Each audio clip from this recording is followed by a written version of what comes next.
fired. But give me another chance.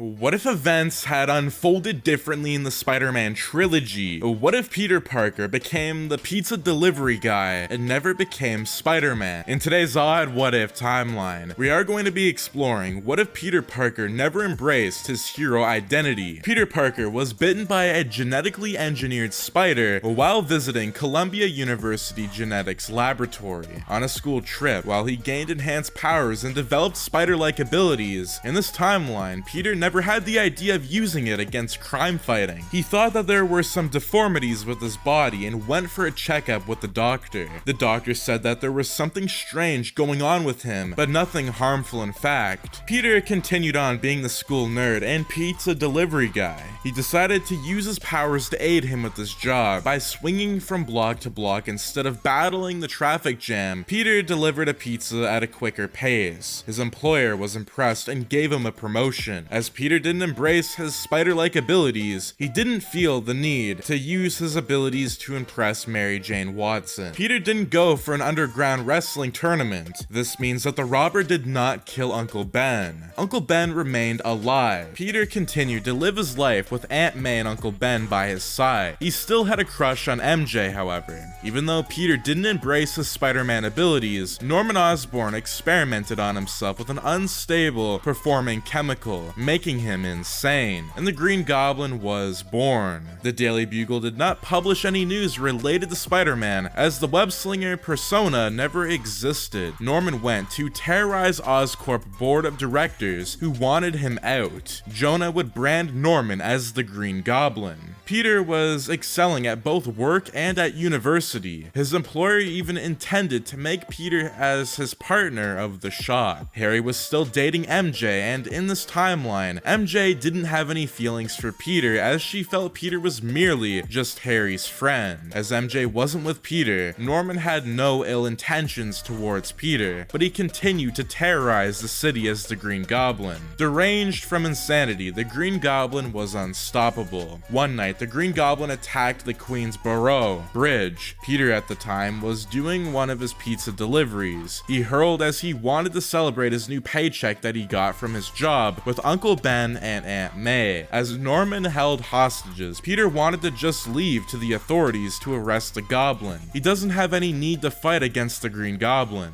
Peter feared that getting in the Goblin's way would result in his death. The Goblin threw one of the cars towards Peter's direction as a distraction for the cops. Peter sped his way through and saw as the car was thrown in his direction. His bike skidded it and he was bruised. The car crashed into the river, but thankfully there was nobody in it. Peter saw as the entire pizza that he was supposed to deliver was ruined. He was furious. Today was supposed to be a fine day to celebrate with his family, he thought. He could not turn a blind eye anymore. Peter then put on a ski mask and webbed up the Goblin's glider before slamming it down. The Goblin was caught off guard and crashed onto the ground. Peter then webbed up all the scattered pizza before slamming it against the Goblin. He punched the Goblin continuously, and Norman and everyone else were shocked at a random person beating the Goblin. The Goblin was surprised of the attack and wanted to flee, but Peter taunted the Goblin that he has ruined his day. As the cops started to surround the Goblin, Peter knew that anyone's actions would cause the spotlight on him. Peter then decided to take his bike and sped off. The cops eventually arrested Green Goblin, and it was revealed to be none other than Norman Osborn. The Daily Bugle reported Norman of being insane due to stress from the board of directors. Harry quit university and was alone during these tough times, but MJ decided to stick with him. Peter, meanwhile, was surprised at his newfound strength, but he felt that being the pizza guy was always the best option. Peter would continue his life as usual. Harry was upset because of two reasons. One was that his father was the Green Goblin, and second, because his father was beaten by some amateur with pizza. Harry then decided to get his things straight and worked hard to impress the board of directors at Oscorp. The board decided to give him a chance to redeem his father's legacy and honor. Harry became the head of Oscorp's Genetic and Scientific Research Division, where he sponsored a fusion power project by nuclear scientist Otto Octavius. The timeline of Spider-Man 2, where Otto's arms become fused and he became Dr. Octopus, did not happen. The arms were still under Otto's mind control, and the fusion project eventually became successful, and Harry was elevated to be the CEO of the company due to the success. Otto and Harry decided to order pizza, and it so happened that Peter Parker was the delivery person. As Peter came in, Harry was surprised to see Peter was the one delivering the pizza. For some reason, Harry felt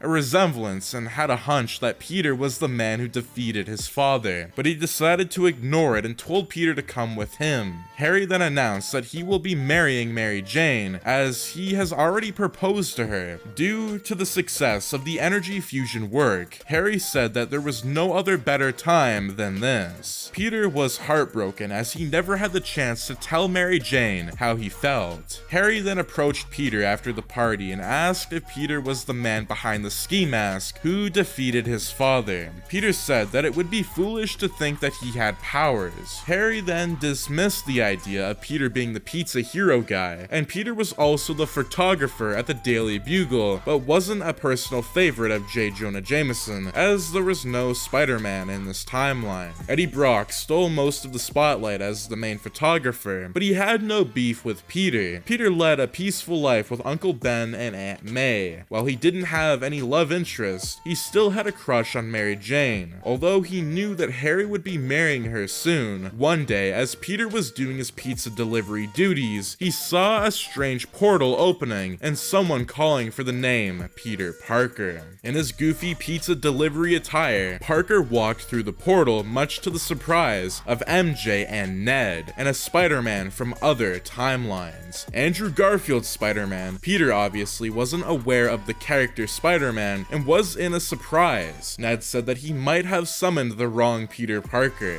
Andrew then asked Peter if he has spider-like powers, to where he dismissed it, figuring that he might have ended up in the wrong place. Peter then gave them a box of hot pizza. Before he left, Andrew's Peter shot a web to Peter just to see whether he has spidey sense, and much to his expectation, Parker dodged it and shot a web from his wrist. Andrew's Peter and the rest of them told him on how he is Spider-Man and he uses his abilities for crime fighting. Peter said that he understands, but he cannot aid them in their course in the multiverse, as he has no experience in fighting. He will also still have his Aunt May and Uncle Ben. The rest agreed, and Peter returned back to his timeline. He then figured maybe it's time to adopt a superhero mantle with the spider-like abilities. Peter wondered if he could be called Spider Pizza, or it might just be too goofy. And that is going to be the story of Spider Pizza and how Peter Parker eventually would work at Joe's Pizza for the rest of his life in this Marvel's What If. If you guys did enjoy this April Fool's What If, I hope you guys do enjoy it. Do make sure to subscribe, like, share, and turn your notifications on so you and your friends are all up to date with the latest content. It was really hard to do this What If without breaking down laughing. I don't know how I did it really serious, but if you guys don't know, it is April Fool's, and I hope that you have a fantastic day as always.